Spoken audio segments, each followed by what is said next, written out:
À quelques minutes ce soir du début du spectacle, le Québec et la France unissent leurs voix au Festival d'été pour le spectacle qui s'intitule « Les chansons d'abord ». On rencontre ce soir les artistes qui font partie du spectacle sur les plaines d'Abraham.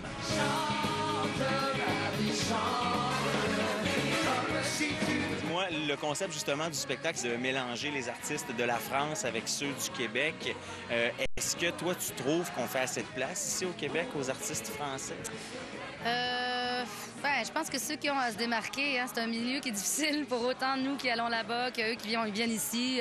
J'ai pas tendance à généraliser ça. Ceux qui ont à se faire leur place, comme je pense à Zaz qui arrive comme un raz de marée, ils parviennent. Puis je pense qu'il y a une meilleure communication de show business que jamais entre le Québec et la France.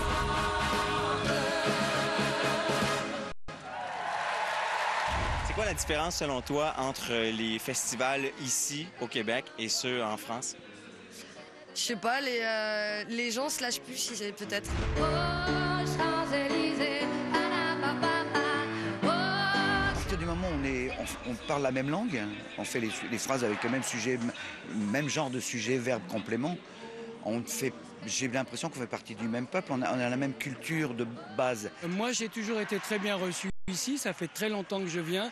J'ai fait des dizaines de tournées, ça s'est toujours bien passé.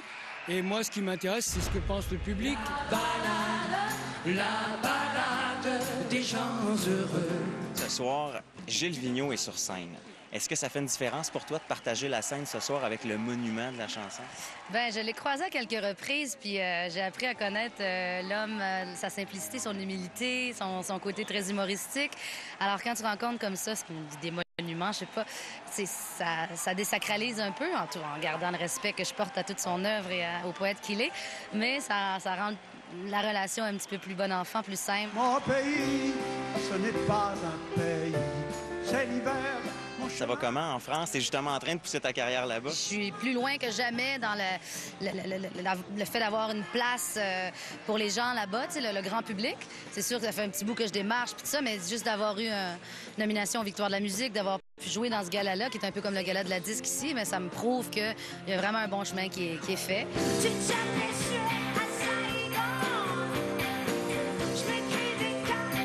Tu vas en Chine, un mois. Oui. Qu'est-ce qui se passe là? Bien, il y a l'Expo universelle. Je m'en vais jouer à Shanghai. C'est le moteur de ce voyage-là.